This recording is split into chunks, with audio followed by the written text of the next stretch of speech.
Bismillahirrahmanirrahim. Assalamualaikum warahmatullahi wabarakatuh.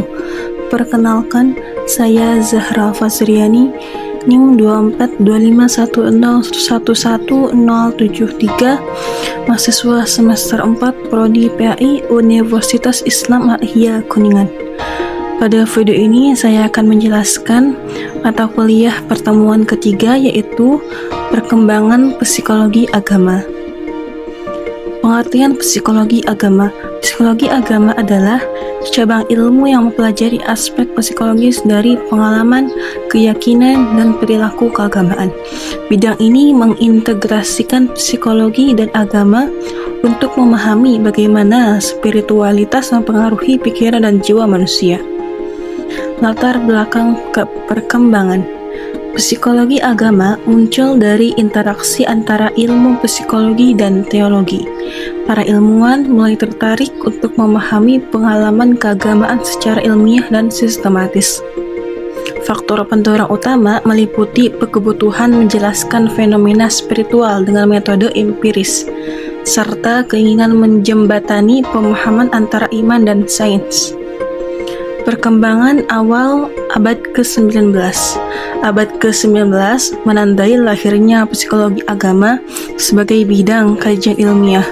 William James melalui karyanya The Varieties of Religious Experience 1902 menjadi pelopor dengan mengkaji pengalaman keagamaan secara empiris. Rudolf Otto memperkenalkan konsep numinous, pengalaman suci yang melampaui rasio. Para pionir ini menerapkan metode ilmiah untuk memahami emosi dan pengalaman spiritual manusia. Perkembangan abad ke-20. Pada abad ke-20, psikologi agama berkembang pesat dengan perspektif developmental, sosial, dan klinis. Sigmund Freud menganalisis agama dari sudut psikoanalisis. Carl Jung mengeksplorasi arketip religius, dan Gordon Allport meneliti motivasi intrinsik keagamaan. Era ini menjadikan psikologi agama sebagai subdisiplin ilmu yang mandiri. Perkembangan modern. Psikologi agama modern mengintegrasikan neuroscience dan psikologi kognitif untuk memahami pengalaman religius. Penelitian empiris semakin berkembang dengan metodologi yang beragam, serta perspektif global dan multikultural yang memperkaya pemahaman lintas budaya. Pendekatan dalam psikologi agama ada 3 pendekatan. Yang pertama, pendekatan psikodinamis kognitif, menganalisis motivasi bawah sadar dalam perilaku keagamaan serta proses mental dalam memahami keyakinan. Kedua, pendekatan developmental, yaitu mempelajari bagaimana religiusitas berkembang sepanjang rentang kehidupan manusia dari masa kanak-kanak hingga dewasa. Yang ketiga, pendekatan fenomenologis, yaitu memahami pengalaman keagamaan dari sudut pandang subjektif individu tanpa menghakimi kebenaran objektifnya. Tahap perkembangan jiwa keagamaan. Ada 3 tahap perkembangan. Yang pertama, iman intuitif atau proyektif.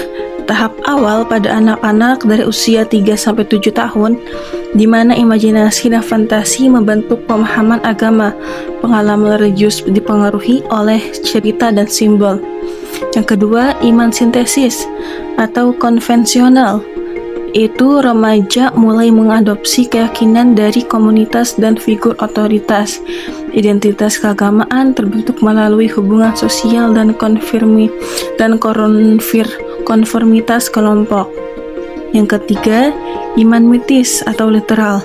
Anak usia sekolah dari usia 7-12 tahun memahami agama secara literal. Cerita dan narasi keagamaan diterima sebagai kebenaran faktual. Faktor yang mempengaruhi perkembangan. Faktor yang mempengaruhi perkembangan itu ada 3. Yang pertama, keluarga dan lingkungan sosial. Nah, pola asuh keluarga, tradisi keagamaan, dan lingkungan budaya membentuk fondasi awal perkembangan jiwa keagamaan individu sejak masa kanak-kanak. Kedua, pengalaman pribadi dan krisis. Pengalaman hidup yang mendalami seperti kehilangan, penderitaan, atau momen transformatif dapat memicu atau memperdalam kesadaran religius seseorang.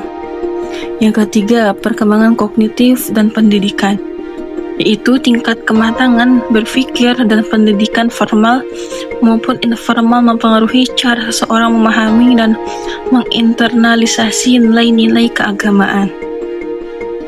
Masa kanak-kanak dan remaja, itu pada masa kanak-kanak iman itu konkret ya, mengikuti orang tua.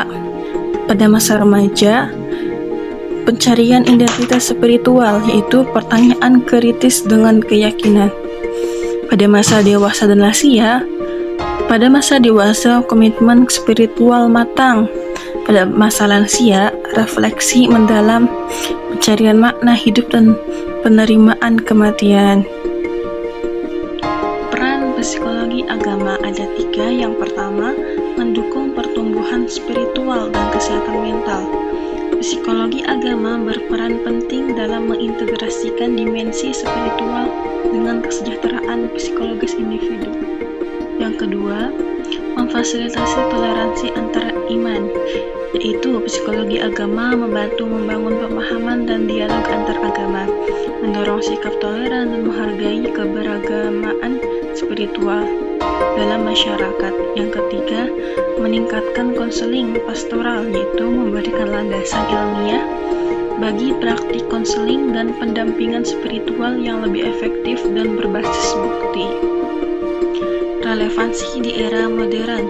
Di era modern yang semakin sekuler, psikologi agama memiliki relevansi yang sangat penting.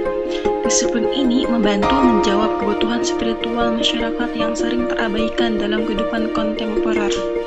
Psikologi agama berperan signifikan dalam mekanisme coping terhadap stres dan trauma.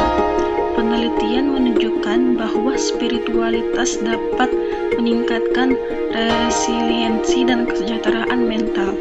Selain itu, pencarian makna hidup menjadi semakin krusial di tengah kompleksitas dunia modern. Kelebihan psikologi agama ada 2. Yang pertama, pemahaman holistik. Pemahaman holistik memberikan pemahaman menyeluruh tentang pengalaman manusia, mengintegrasikan aspek fisik, mental, dan spiritual dalam satu kerangka ilmiah. Yang kedua, jembatan ilmu, menjembatani sains dan spiritualitas, menawarkan alat penyembuhan untuk pertumbuhan pribadi, serta mempromosikan sensitivitas budaya. Tantangan dalam psikologi agama ada 2, yaitu tantangannya. Yang pertama, rigour ilmiah versus iman. Menyeimbangkan metode ilmiah dengan menghormati perspektif iman merupakan tantangan utama. Peneliti harus objektif tanpa mereduksi pengalaman spiritual. Yang kedua, keragaman dan etika. Kompleksitas keragaman budaya dan agama memerlukan sensitivitas tinggi. Potensi dan pertimbangan etis harus selalu diperhatikan. Ringkasannya, psikologi agama mempelajari aspek psikologis dari pengalaman, keyakinan, dan perilaku keagamaan. Berkembang sejak abad ke-19 hingga era modern dengan berbagai pendekatan ilmiah. Mari terus eksplorasi dan berdiskusi lebih lanjut. Terima kasih, sekian dari saya.